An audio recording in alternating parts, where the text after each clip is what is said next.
जय श्री राम। दोस्तों, आप सभी का रामायण कथा के आज के इस भाग में स्वागत है। ब्राह्मण वेशधारी रावण। लक्ष्मण के जाने के पश्चात रावण को अवसर मिल गया। वह ब्राह्मण भिक्षु का वेश धारण कर कुटिया के पास आया और सीता को देख बोला, देवी, हम बहुत दूर से यात्रा करते आए हैं और अब भूख भी लगी है। आपकी कुटिया देखकर इस आशा से ही आए हैं कि कुछ भोजन मिल जाए।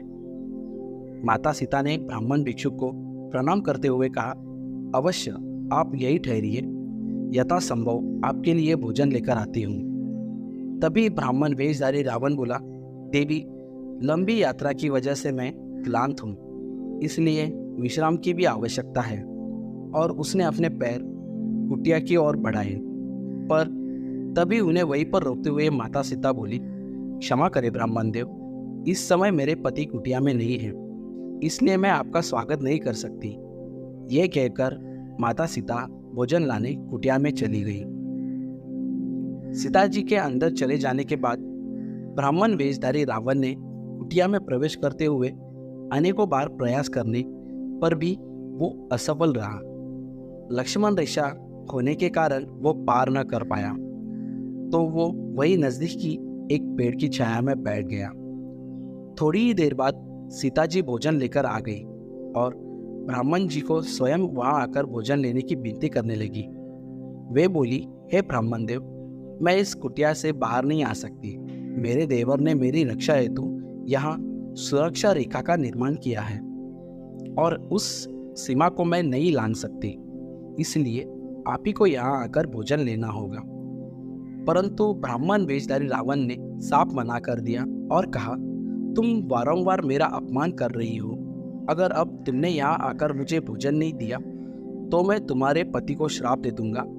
वो जिस स्वर्ण मृग के पीछे वन में गया है, उसी स्वर्ण मृग के सींगों से घायल होकर उसकी मृत्यु हो जाएगी। ये सब सुनते ही सीता जी ने मजबूर होकर अपने कदम कुटिया और लक्ष्मण रेखा के बाहर रखे। उसके बाद ब्राह्मण वेशधारी रावण ने सीता से उसका परिचय पूछा, हे देवी, तुम कोई वन देवी हो या लक्ष्मी अथवा कामदेव की प्रिया स्वयं रति हो? तुम कौन हो, किसकी कन्या हो और इस वन में किस लिए निवास कर रही हो? कहाँ यह तुम्हारा तीनों लोकों में सबसे सुंदर रूप, तुम्हारी सुकुमारता, और कहाँ इस दुर्गम वन में निवास? यह स्थान तो इच्छानुसार रूप धारण करने वाले भयंकर राक्षसों का निवास स्थान है। तुम यहाँ से चली जाओ, तुम यहाँ रहने योग्य नहीं हो। सीता ने कहा, हे ब्राह्मण, मेरा नाम सीता है। मैं मिथिला नरेश जनक की पुत्री और अयोध्यापति दशरथ के ज्येष्ठ पुत्र श्री रामचंद्र की पत्नी हूँ। पिता की आज्ञा से मेरे पति अपने भाई भरत को अयोध्या का राज्य देकर 14 वर्ष के लिए वनवास कर रहे हैं। उन पराक्रमी सत्यपरायण वीर के साथ मेरे तेजस्वी देवर लक्ष्मण भी है। आप अतिथि है, अतः इस आसन पर बैठकर यह जल और फल ग्रहण कीजिए। मेरे पति अभी आते ही होंगे। अब आप बताइए महात्मा, आप कौन हैं और यहाँ किस उद्देश्य से पधारे हैं? दोस्तों, इसके आगे की कहानी रामायण कथा के अगले भाग में। धन्यवाद। जय श्री राम।